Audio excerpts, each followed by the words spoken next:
Hello and welcome दोस्तों। Start करने जा रहे हैं स्ट्रक्चर ऑफ एन एटम, जो कि 11th क्लास का काफी इंपॉर्टेंट चैप्टर है और काफी लेंथी टॉपिक भी है। ये इंपॉर्टेंट इसलिए है क्योंकि ये आईआईटी जेईई नीट में जो बच्चे कंपटीशन एग्जाम देना चाहते हैं उनमें 3 to 4 क्वेश्चंस कंपटीटिव एग्जाम में जरूर इससे पूछे जाते हैं। और एज ये लेंथी टॉपिक है तो हम इसमें स्मॉलर करके इसको शॉर्ट करके इन शॉर्ट बातें आपको ओवरव्यू देंगे एक चीज का, कि जिससे आपका इंटरेस्ट इसमें बन जाए और ताकि आप लोगों को जो हमारे मेन जो प्रोटॉन इलेक्ट्रॉन की जो इसमें आएगी कि इलेक्ट्रॉन प्रोटॉन की डिस्कवरी, वो हम आज समझाएंगे मेन और सभी मेन चीजें आपको यहाँ पर हम डिस्कस करेंगे। अगली वीडियो में और भी अच्छा कराएंगे। इस वीडियो में हम कैथोड रे ट्यूब, रदरफोर्ड का मॉडल और जो ई गोल्डस्टेन का जो प्रोटॉन वाली थी, प्रोटॉन को डिस्कवरी के बारे में बताएंगे। तो स्टार्ट करते हैं। Atomic structure of an atom, chapter 11th class. तो क्या है एटॉमिक स्ट्रक्चर? एटम क्या है? जो जॉन डाल्टन, पहले तो ऋषि महाराज कन्नड़ ऋषि ने कहा था कि शरीर 5 तत्व से बना होता है। बहुत पुरानी कहानी है एटॉमिक स्ट्रक्चर की।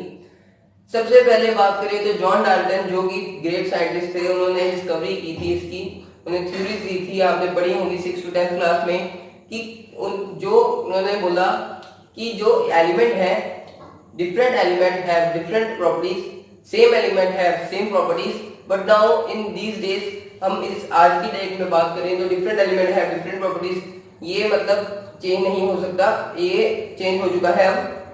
अब different element have different properties नहीं हो सकता क्योंकि अब आइसोटोप्स आ गए हैं।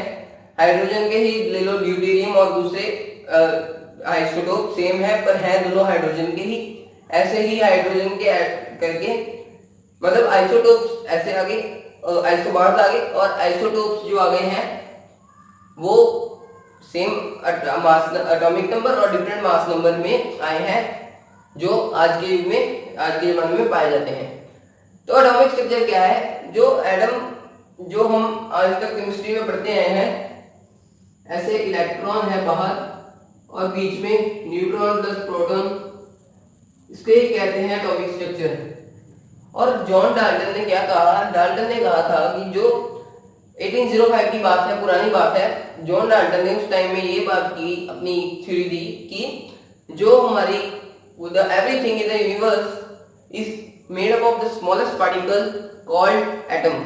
एटम से छोटी चीज कोई भी, मतलब इससे छोटी चीज कोई भी है ही नहीं, उसने बोल दिया था।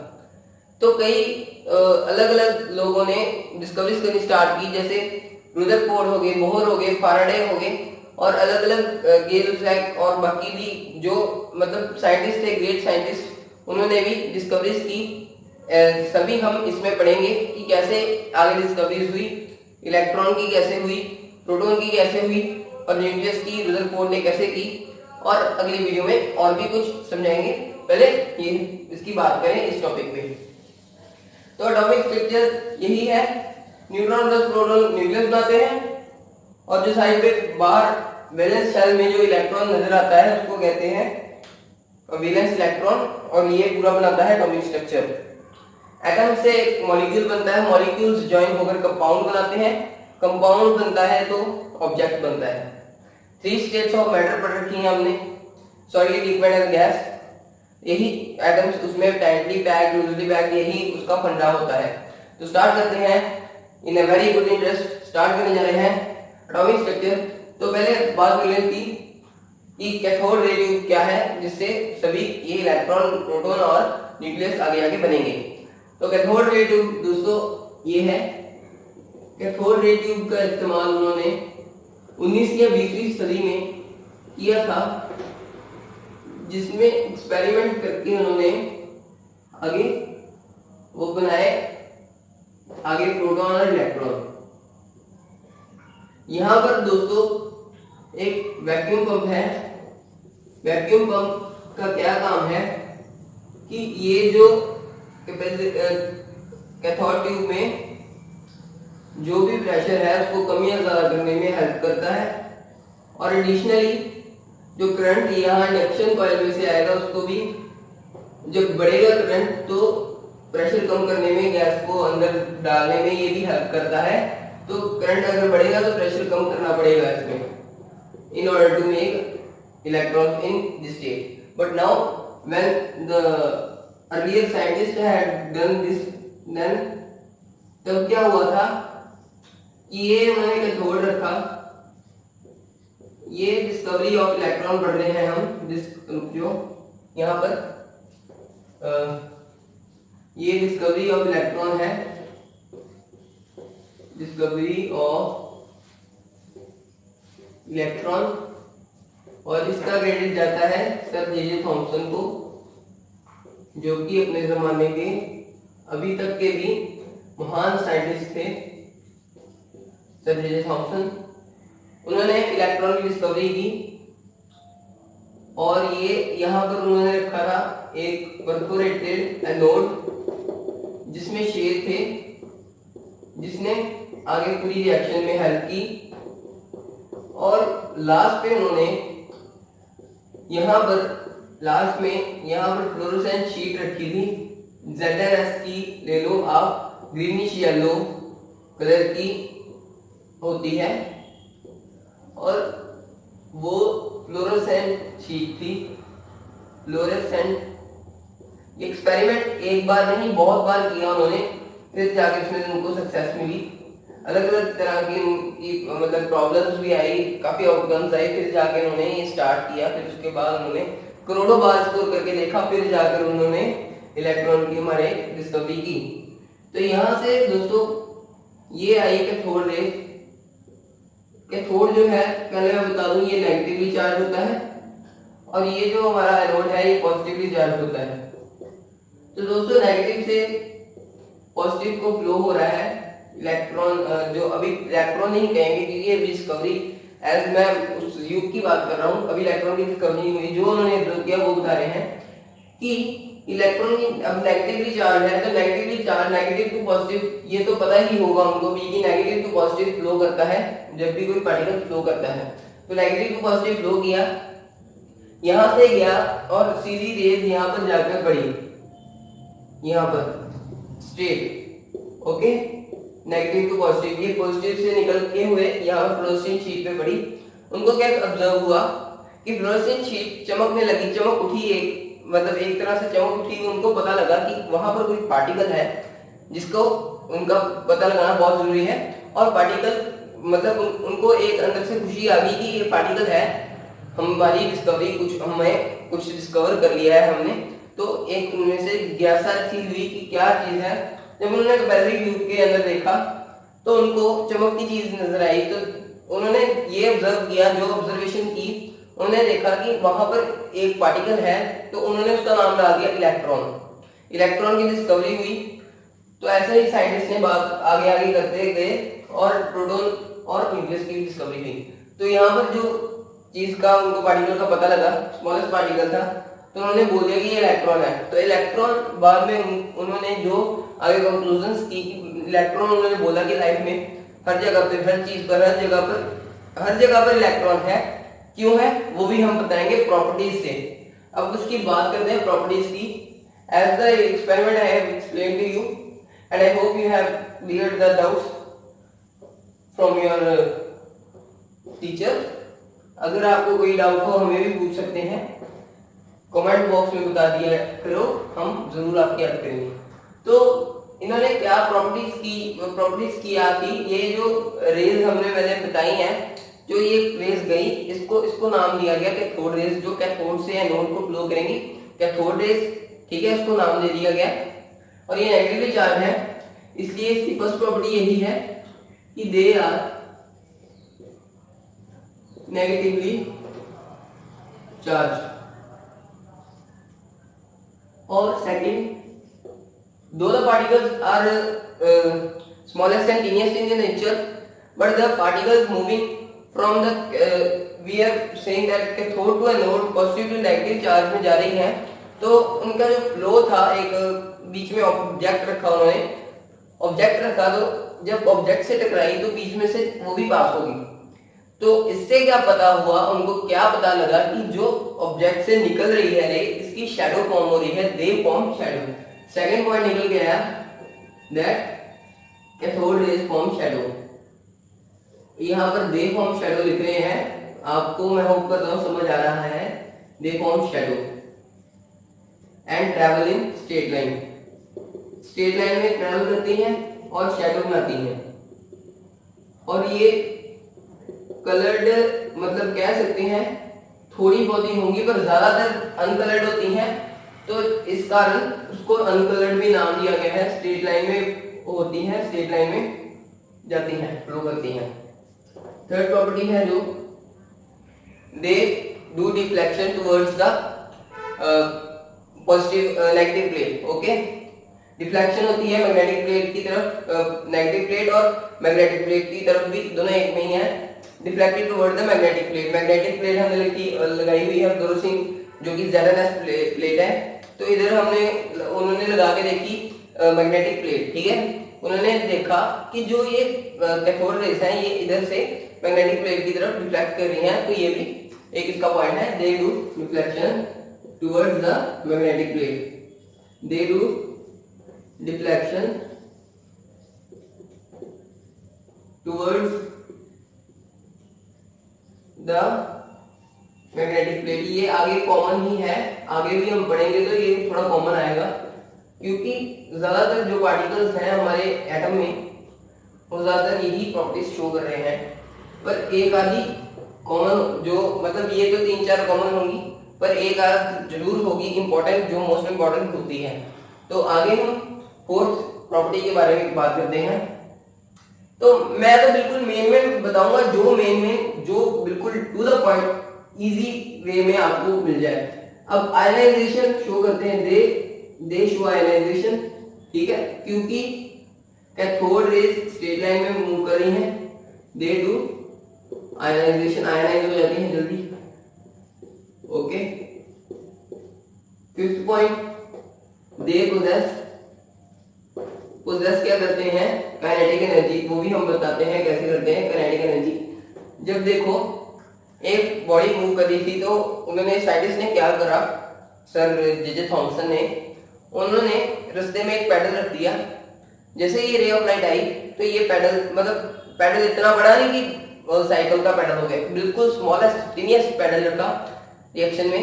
तो एक्सपेरिमेंट करते हुए बीच में कैथोड ट्यूब में उन्होंने पैडल रख दिया, smallest paddle, and then when the paddle movement ऐसे स्टार्ट हो गई, पैडल मूव होने लगा, तो उनको क्या ऑब्जर्वेशन हुई कि उसमें काइनेटिक एनर्जी है। काइनेटिक एनर्जी का क्या फॉर्मूला है, 1/2 mv², हाफ mv²।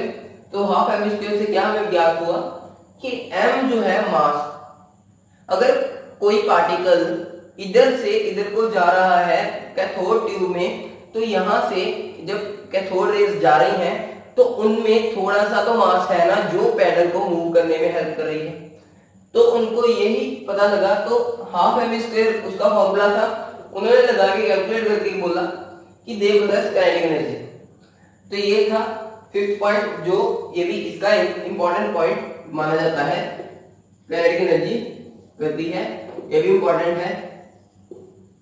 तो काइनेटिक एनर्जी करती है और फास्ट मोशन में है, मोशन में भी है, वेलोसिटी थी, ठीक है, हाफ mv² मास था, वेलोसिटी थी, इसलिए काइनेटिक एनर्जी शो कर रही। तो और क्या है, एक सबसे डिफरेंट पॉइंट जो आपने सोचा भी नहीं होगा वो भी एक आता है इसमें, कि दे प्रोड्यूस एक्स-रेज।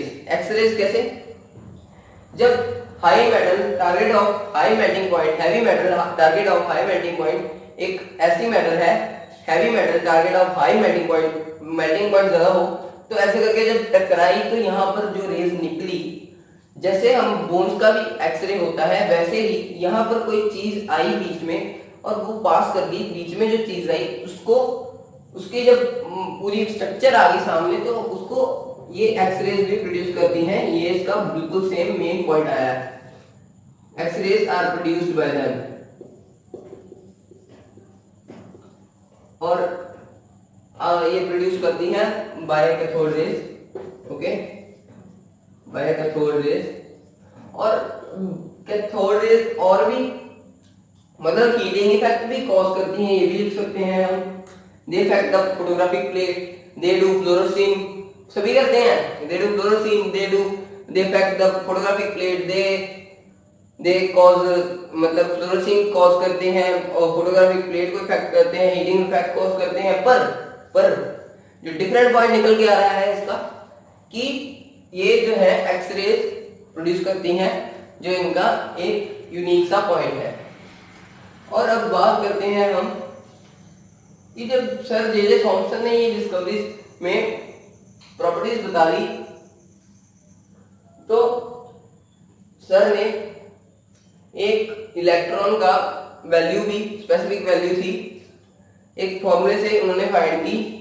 तो उसमें क्या हुआ, तो सर मिलिगन आगे आए इनके बाद, तो उन्होंने क्या किया कि आगे इन्होंने चार्ज की मास को निकालने के लिए इलेक्ट्रॉन का चार्ज जो आज की वैल्यू में हम आज के लिए पढ़ते हैं वो है 1.6 इंटू 10⁻⁻⁹। ओके, तो ये हम पढ़ते आ रहे हैं, पर ये आगे प्रूव होता ही जा रहा था। तो आगे इन्होंने ये सर मिलिगन की है, सर मिलिगन ये भी एक ग्रेट साइंटिस्ट थे और इन्होंने इसको आगे डेवलप कर दिया, आगे इसको और अच्छी तरह से का नंबर निकाल दिया, मास निकाल दिया एक इलेक्ट्रॉन का। तो इलेक्ट्रॉन का मास आ गया। फिर इन्होंने इलेक्ट्रॉन की डेफिनेशन के लिए क्या कहा, उन्होंने कहा electron is the fundamental quantity, ठीक है, और 1/187 ऑफ द हाइड्रोजन एटम का वो मास होता है इसका इलेक्ट्रॉन का। An electron is the fundamental particle which carries negative charge. And जो इन्होंने कहा 9.11 into 10⁻⁻⁹ इनको इन्होंने कर दिया and has a mass nearly equal to 1/1837। अगर कैलकुलेट करके देखोगे कैलकुलेटर पे तो यही होगा 1/1837 इसका of that of hydrogen atoms. तो ये इन्होंने कर दिया, इसका ये नंबर निकाल दिया। Okay, then this was the specified limit for the atom of the electron. Then but other scientists, जब अलग अलग साइंटिस्ट ने और आगे इसकी डिस्कवरीज की। अब डिस्कवरी ऑफ इलेक्ट्रॉन के बाद हमारी आ रही है डिस्कवरी ऑफ प्रोटॉन, जो कि सर हमारे ई गोल्डस्टेन ने की। डिस्कवरी ऑफ प्रोटॉन, ये इसका क्रेडिट जाता है सर ई गोल्डस्टेन को, वो भी एक ग्रेट साइंटिस्ट थे। और गूगल पे सर्च करोगे तो काफी कुछ इनके बारे में आपको सुनने को मिलेगा। तो इन्होंने डिस्कवरी की बच्चों प्रोटॉन के लिए, discovery of proton, study of anode rays करते हैं हम। प्रोटॉन की स्टडी करने जा रहे हैं, कैसे इसकी डिस्कवरी हुई और एनोड रेस से इसकी मतलब एनोड रेस से पैदा हुआ है प्रोटॉन हमारा। तो ओरिजिन जो हमारी ऐसे एनोड रेस की वो भी हम पढ़ते हैं। पहले कैथोड रे ट्यूब बना लें। मैं एक डायग्राम बना रहा हूं जिससे आपको क्लियर हो जाए।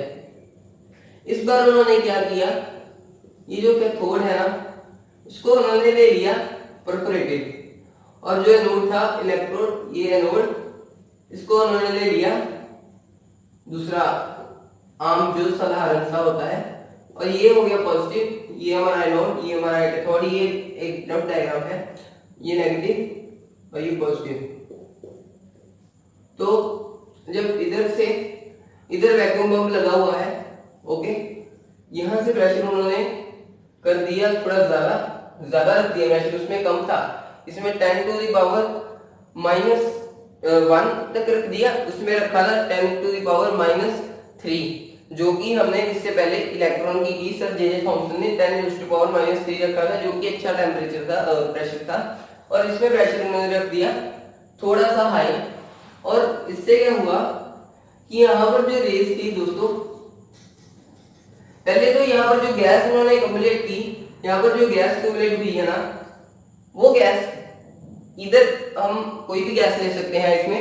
तो गैस जो उन्होंने यूज की कोई भी, तो उसमें क्या हुआ था, यहाँ पर जो छोटे छोटे मॉलिक्यूल्स बन गए, एटम्स बन गए छोटे छोटे, और उन्होंने क्या किया कि अब देखो कि ये सारी है पॉजिटिव और नेगेटिवली चार्ज, ये पॉजिटिव ये नेगेटिव, तो जो ये मूवमेंट था, तो ये जो आई है यहाँ पर पॉजिटिव बन जाते हैं मॉलिक्यूल्स, जो आइटम्स के यहाँ पर पॉजिटिव सभी पॉजिटिव हैं। तो इसमें क्या हुआ, ये जो है एनोड से कैथोड की तरफ में आएंगे, कैथोड जो है हमारा नेगेटिवली चार्ज है, ये पॉजिटिवली चार्ज है, और यहाँ से जब ये इधर को आए तो क्या हुआ कि जो हमारी यहाँ पर फ्लोरोसेंट शीट लगी थी उस पे जब ये पड़े तो चमक उठी, जैसे उसमें भी हुआ था। तो पता लगा कि प्रोटॉन्स है, यहाँ पर प्रोटॉन्स का पार्टिकल्स का पता लगा। तो रास्ते में यहाँ पर कैथोड रेज भी थी, थोड़ी थी इसके एज कंपेयर टू दिस। तो इससे उन्होंने क्या कंक्लूजन की, सर जे हमारे ई गोल्डस्टेन ने, उन्होंने एक तो पहली जो कि यहाँ से रेज आ रही है वो नेगेटिवली चार्ज है, पॉजिटिवली चार्ज है बिकॉज अनोड रेज है। कंक्लूजन ये निकलता है बच्चों कि अब मैं आपको सीधा बताने लगा हूं, क्योंकि ये जो गैस ही हमने यूज की है, अब हम अपनी तरफ से गैस हाइड्रोजन यूज कर सकते हैं, क्योंकि आगे हमने जो पढ़ना है वो हाइड्रोजन गैस के बारे में है। अब इसी स्ट्रक्चर में आपको मैं हाइड्रोजन का समझाने जा रहा हूँ। यहाँ पर अब गैस से जो ये मॉलिक्यूल्स बने हैं, ये छोटे छोटे मॉलिक्यूल्स जो बने हैं, ये कैसे बने हैं, क्योंकि यहाँ पर जो थी गैस थी, मौजूद थी, गैस से ही ये मॉलिक्यूल्स का बना हुआ। गैस कौन सी थी, हाइड्रोजन यूज की उन्होंने। हाइड्रोजन का 4 AMU मास होता है, और जो अब इससे क्या निकल के आया कि जैसे 4 AMU मास, जो 4 AMU बहुत ज्यादा मास होता है as compare to the nucleus, because nucleus दोस्तों देख लो कि जैसे क्रिकेट की ग्राउंड, एज एन एग्जांपल दे रहा हूँ, एक क्रिकेट की ग्राउंड है, तो बीच में थोड़ा सा न्यूक्लियस और बाकी सारी तरफ जितना भी फैला हुआ है उतना एटम होता है, इतना बड़ा atom as compare to the nucleus होता है। तो इससे ये निकल के आया कि हाइड्रोजन इसको बनाती है। तो ओरिजिन क्या है इसकी, gas, which gas, hydrogen. Exam में पूछ सकते हैं कि कौन सी गैस से ये मॉलिक्यूल्स बनते हैं, तो हाइड्रोजन गैस।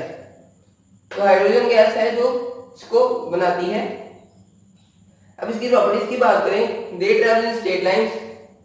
एक तो स्ट्रेट लाइन में जा रही है, ठीक है, स्ट्रेट लाइन। अभी मैं इन सिंपल शॉर्ट में बना के दे रहा हूं, दे travel in straight line, straight line में जा रही।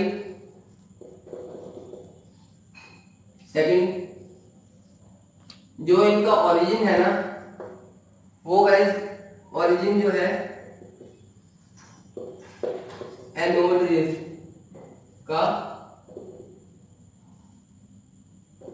वो है हाइड्रोजन। ओके, हाइड्रोजन गैस, जो भी गैस मौजूद होगी। अब हाइड्रोजन उन्होंने की थी आगे, तो हाइड्रोजन निकली। और अब प्रॉपर्टीज में दे आर पॉजिटिवली चार्ज, वो तो सभी को पता है, दे आर पॉजिटिवली चार्ज होगा, पॉजिटिवली चार्ज। फोर्थ जो है, अब फोर्थ जो आती है, unlike cathode rays the ratio of the charge over mass is found to be different for the different particles constituting anode rays when different gases are taken inside the discharge tube. Discharge tube में जब different gases दी जाती हैं तो मास का भी फर्क पड़ जाता है, और रेज का चार्ज और मास जो भी फॉर्मूला E और M लगाते हैं उसका भी फर्क पड़ता है in as compare to the when the different gases are taken inside the discharge tube. But the main point from these properties has came that the जो हमारा ये इसका मास है किस पे डिपेंड करता है, जो भी nature of the gas taken है, जो एनोड रेज है, नेचर जो भी होना गैस की उस पे ही करता है वो डिपेंड। अब गैस की नेचर कैसी है, अब हाइड्रोजन को यूज कर लिया मैंने, हाइड्रोजन की जगह हीलियम की नहीं यूज की, नियोन की नहीं यूज की। हीलियम जो बच्चों अगर वो यूज करेंगे ना तो थोड़े बिग मॉलिक्यूल्स बनेंगे। हाइड्रोजन इसलिए यूज की क्योंकि उसका 4 मतलब 4 AMU वेट था, स्मॉल वेट था, सबसे कम वेट था, इसलिए इसको यूज किया, छोटे मॉलिक्यूल छोटे एटम्स बने उसके। नहीं तो अगर हम बड़ी यूज करते हीलियम और नियॉन तो फिर बड़े मॉलिक्यूल एटम्स बनते, जिससे वो हमारी डिस्चार्ज ट्यूब उसको नहीं सहन कर पाती। तो इससे यही पॉइंट मेन है कि nature of the gas taken वो करती है डिपेंड। ओके, अब इसके बाद हम बात करते हैं कि प्रोटॉन का जो हमारा proton mass of each of the particle of proton क्या है, m is equal to E over M, यही फॉर्मूला लगाया था उन्होंने।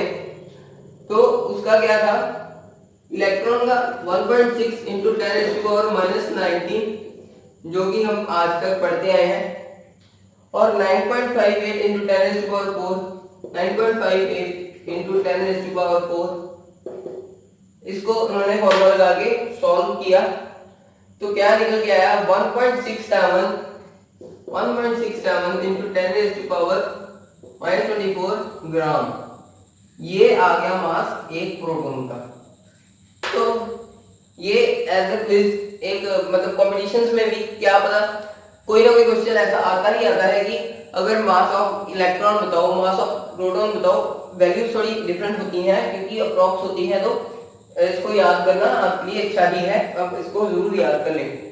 अब प्रोटॉन में भी defined as the fundamental particle, जैसे ही हमने उसकी बात की इलेक्ट्रॉन की, प्रोटॉन भी जो है वो फंडामेंटल पार्टिकल है, और जो इसका मास है nearly equal to that of the hydrogen atom. अब हाइड्रोजन एटम इसलिए कह रहे हैं क्योंकि जो मेन पॉइंट इसमें आया है, nature of the gas taken, वो उस पर डिपेंड करता है। Nature of the gas taken, hydrogen की यूज की क्योंकि वो हायर रेशियो बनाएगी, हाईएस्ट रेशियो ऐसे नहीं बनती जैसे हमने पिछले वाले में मिलिकिन ने की थी, हाईएस्ट रेशियो बनाई थी, वैसे ही इसमें भी हाईएस्ट रेशियो बनाने के लिए हाइड्रोजन गैस का यूज हुआ। अगर और कोई गैस यूज करते तो फिर उसके मॉलिक्यूल्स एटम्स बड़े बन जाते और फिर ऐसे हाईएस्ट रेशियो नहीं आती। तो मैंने वो स्ट्रक्चर में दो बार एक ही चीज को समझाया है, और एक ही स्ट्रक्चर में दो मतलब एक में गैस यूज की हाइड्रोजन, एक में नहीं की, तो वो समझाया है, बिल्कुल ध्यान से समझ लेना, ठीक है।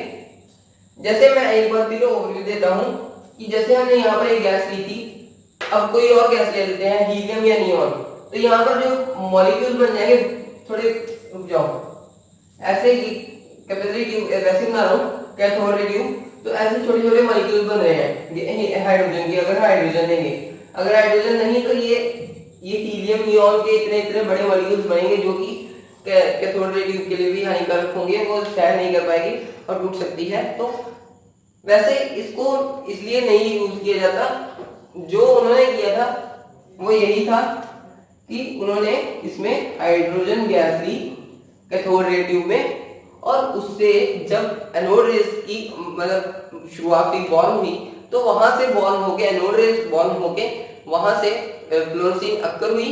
तो फिर यही प्रॉपर्टीज निकल के आई that they cause fluorescence, okay, then this travels the straight line, then same here properties reflection show करती है, मैग्नेटिक फील्ड रिफ्लेक्शन शो करती है, जो मैग्नेटिक प्लेट की तरफ बेंड हो जाती हैं वो भी रिफ्लेक्शन शो करती हैं। तो ये था इसके बारे में सारी प्रॉपर्टीज, और 2-4 प्रॉपर्टीज अगर रह भी गई होंगी तो जरूर बुक में से पढ़ लेना, इजी वे में दी हुई हैं, हमारे से भी इजी वे में आपको आराम से मिल जाएंगी। अगर आपको इसको नोट करना है तो जरूर इसको नोट कर लीजिएगा, और हमारे जो नोट्स हैं काफी तक इधर जो हम पढ़ाते हैं वही आप नोट करते जाइए, बिल्कुल इंपॉर्टेंट चीजें आपको हम डिस्कस करके बता रहे हैं। और अब इसके बाद हम आते हैं सर जे थॉमसन ने जो आगे की थी, इसकी सर जे थॉमसन जो कि सर जे थॉमसन थोड़ा मानकर बंद हो गया, एक मिनट, सर जे थॉमसन ने जो की आगे डिस्कवरी, सर जे थॉमसन ने रेडियो एक्टिविटी के आगे जो हम पढ़ेंगे, radio activity after discovery of the electron and the proton, it was the well established that the atom is divisible. Okay, radio activity में जो आगे आए थे वो आप जरूर पढ़ लेना। वो ड्रॉप ऑयल करके एक्सपेरिमेंट है, वो आप पढ़ लेना न्यूट्रॉन के बारे में। और जो आगे मेन है J Thomson model of atom, उन्होंने जो हमारे मॉडल बना के दिया था, मॉडल हमारे मतलब साइंस में मॉडल बना के दिया, वो था ये ऐसे करके। एक उन्होंने कहा कि जो एक एटम है वो एक स्फीयर है, एटम एक स्फीयर है, इसमें जो है बाहर वाले ये यहाँ पर पॉजिटिव चार्ज है, पॉजिटिव चार्ज, और जो ये यहाँ पर पॉजिटिव चार्ज है स्फीयर के अंदर, और यहाँ पर छोटे छोटे छोटे छोटे थोड़े थोड़े ना ऐसे ऐसे करके बिल्कुल थोड़े से ये सारे मतलब एक पुडिंग की तरह एक वाटरमेलन, इनको इसके मॉडल का नाम दिया गया है वाटरमेलन एक्सपेरिमेंट मॉडल। और ये एक मतलब बीच में जैसे खीर खाते हो वैसे किशमिश नहीं होती बीच में, तो वैसे ही इलेक्ट्रॉन का भी मतलब उन्होंने बोला था कि ये जो इलेक्ट्रॉन है ऐसे इसमें पड़े होते हैं एक एटम में। एटम एक स्फीयर है, स्फीयर में पॉजिटिवली चार्ज, ये सारे पॉजिटिवली चार्ज है, ये सारा नीचे वाला पॉजिटिव चार्ज है, और थोड़े थोड़े थोड़े थोड़े बीच में बटन्स के जैसे लाइक खजूर कह रहा हूँ, किशमिश की जैसे वो नेगेटिवली चार्ज इलेक्ट्रॉन लगे रहते हैं, और जिससे वो उसका पता प्रमाण दिया था उन्होंने। फिर उसके बाद उन्होंने एक अपना मतलब इनके दो मॉडल थे, एक पुडिंग वाला, पुडिंग जैसे खीर कहते हैं उसको, और वाटरमेलन। वाटरमेलन के बीज आपने देखे होंगे कि ब्लैक कलर के जैसे एक ऐसे छोटा सा वाटरमेलन ऐसे बीज लगे होंगे, तो जो बीज वाला हिस्सा है, बीज जो होंगे उसको उन्होंने बोल दिया इलेक्ट्रॉन, और जो बाकी हिस्सा है उसको उन्होंने बोल दिया कि वो सारे हैं पॉजिटिवली चार्ज जो कि है प्रोटॉन्स और न्यूट्रॉन्स। ठीक है, तो ये था उनका स्फीयर वाला मॉडल। तो लिमिटेशन ऑफ दैट मॉडल ये थी, उसका जो मॉडल था एक्सप्लेन तो कर रहा था कि ये जो हो रहा है ये नेचुरल फिनोमिना है, नेचुरलिटी ऑफ द एटम है, पर it could be satisfactorily explain the results of the scattering experiments. satisfactorily इसका मतलब एक्सपेरिमेंट में हेल्प नहीं कर पा रहा था, कैरिड आउट बाय रुदरफोर्ड इन 1911। तो 1911 में सर रुदरफोर्ड ने इसको कैरिड आउट कर लिया। वो एक रिच पर्सन थे, सर रुदरफोर्ड एक साइंटिस्ट थे, और उन्होंने उनकी कंपनी थी, तो उनके मतलब कुलीग्स ने उनको जाकर बताया कि ऐसे उन्होंने एक डिस्कवरी की है, पर जिसमें उनका कोई फॉल्ट आ रहा है, जिसमें naturality of the satisfactory experiment बता रहा है, सेटिस्फैक्टरी एक्सपेरिमेंट बता रहा है, और result of the scattering experiment, ठीक है, वो सेटिस्फैक्टरली एक्सप्लेन नहीं कर पा रहा रिजल्ट। ठीक है, जो रिजल्ट आ रहा है स्फीयर में, असल में मतलब वो कह रहे हैं कि असल में इसका कोई पक्का कह नहीं सकते कि ये पूरा टू द पॉइंट इन्होंने यही बता चुका है कि सर जो हमारे जे थॉमसन है, इन्होंने वो कुलीग्स ने जाकर उनको बताया कि ये पक्का प्रमाण नहीं है कि ऐसे भी हो सकता है, पर जो सर रुदरफोर्ड थे उन्होंने इनकी ही टेक्निक को यूज करके और बाकी लोगों से कोलैबोरेशन करके अपना एक मॉडल तैयार किया, पर इसके आधार पर ही इसको कैरिड आउट किया। तो उनके मॉडल का नाम है न्यूक्लियर मॉडल ऑफ एटम। तो उसमें उन्होंने क्या किया था, रुदरफोर्ड मॉडल में जो न्यूक्लियर मॉडल था उसमें उन्होंने डिस्कवरी ऑफ न्यूक्लियस की। अब उनका मॉडल हम पढ़ते हैं कि कैसे सर रुदरफोर्ड ने न्यूक्लियस को डिस्कवर किया। तो फर्स्ट जो है सर रुदरफोर्ड जो है वो एक ग्रेट साइंटिस्ट थे जिन्होंने न्यूक्लियस की डिस्कवरी की। इसको हम पढ़ते हैं रुदरफोर्ड न्यूक्लियर मॉडल। इनको इसका पुरस्कार भी मिला है, नोबेल प्राइज भी मिला है। तो इन्होंने न्यूक्लियर मॉडल डिस्कवर किया जिससे न्यूक्लियस की डिस्कवरी की। इसमें उन्होंने क्या किया था, इन्होंने यहाँ पर एक ली फ्लोरोसेंट शीट, ओके, यहाँ पर फ्लोरोसेंट शीट लगा के यू शेप फ्लोरोसेंट शीट, और यहाँ पर एक गोल्ड कॉइल था, ये गोल्डन कॉइल, ओके। और यहाँ पर उन्होंने एक ब्लॉक सा लगा दिया, रेडियो एक्टिव मटेरियल था रेडिएशन के लिए, और यहाँ से रेडियम ले लो आप, रेडियम, और यहाँ से जो है ये जो शीट है पहले ZnS शीट, ठीक है, फ्लोरोसेंट शीट होती है, फ्लोरोसेंट शीट,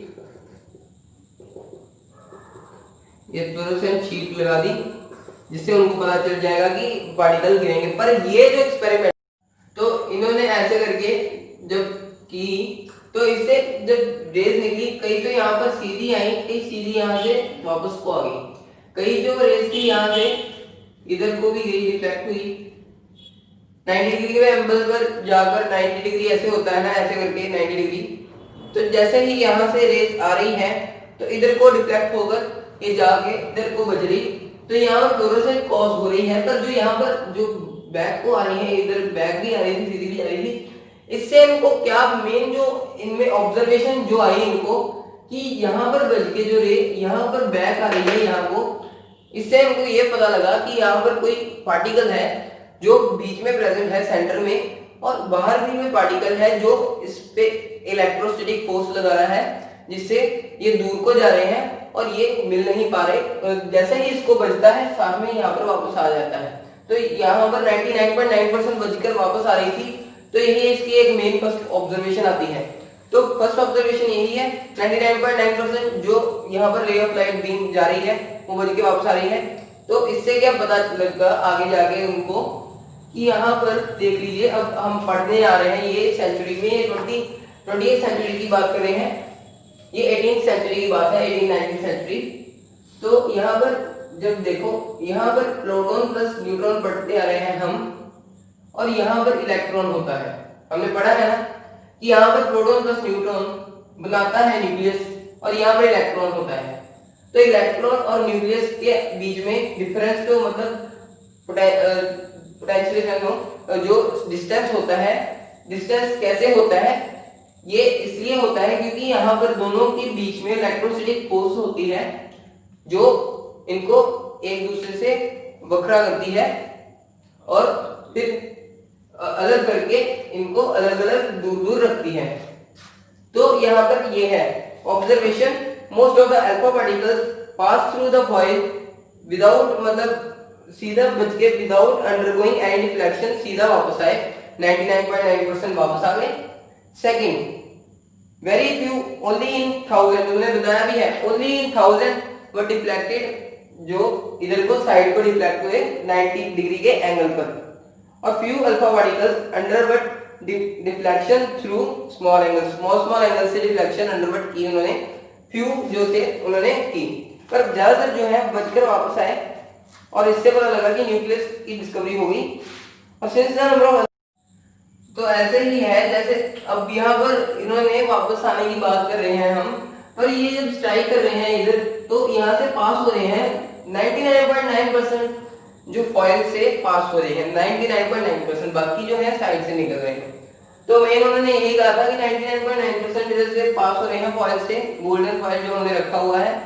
और ये मैं बात करूँ इसके बाद कि जो हमारी, अब इसके बाद हमारी जो आती है कि जो अर्थ की और सन की ग्रेविटेशनल पुल, वो भी इसके आधार पर ही है।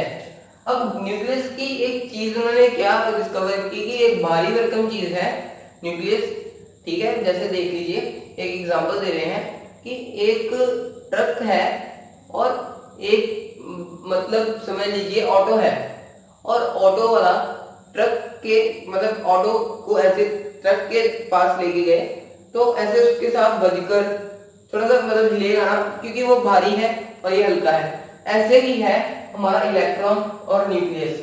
न्यूक्लियस जो है यहाँ पर थोड़ा बड़ा करके दिखाता हूँ, ये जो हमारा स्ट्रक्चर ऑफ एन एटम है, यहाँ पर जो है न्यूक्लियस है, ये proton plus neutron is equal to nucleus, and this was the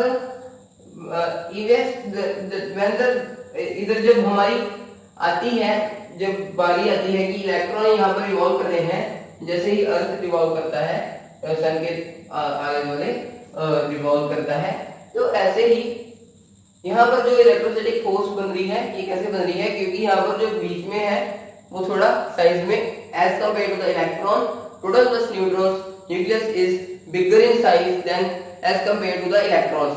तो ये है इसका मेन फंडा, मेन बात इसकी यही निकल के आती है।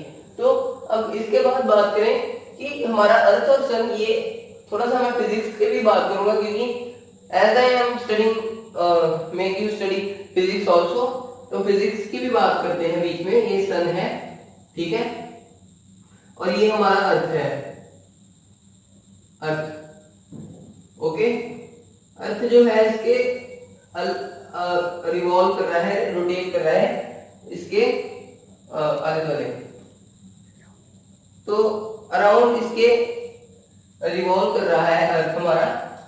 तो यहाँ क्या हुआ कि जब अर्थ यहाँ से रिवॉल्व करेगा तो यहाँ पर रिवॉल्व कैसे कर रहा है, यही तो मेन पॉइंट है। मेन पॉइंट तो यही है कि हम कैसे कह सकते हैं कि इलेक्ट्रॉन जो कि न्यूक्लियस है, न्यूक्लियस के अराउंड इलेक्ट्रॉन कैसे रिवॉल्व कर रहे हैं, यही तो मेन बात है मुद्दे की, कि इलेक्ट्रॉन कैसे न्यूक्लियस के अराउंड रिवॉल्व कर रहे हैं, कैसे इनके अंदर मोशन आ रहा है, कैसे ये अपनी डायरेक्शन चेंज कर रहे हैं। तो मैं बात करूं, एक एग्जांपल दूं, जैसा कि आपने 10th क्लास में पढ़ रखा होगा फोर्स वाला चैप्टर, तो उसमें पढ़ी होगी सेंट्रीपेटल फोर्स।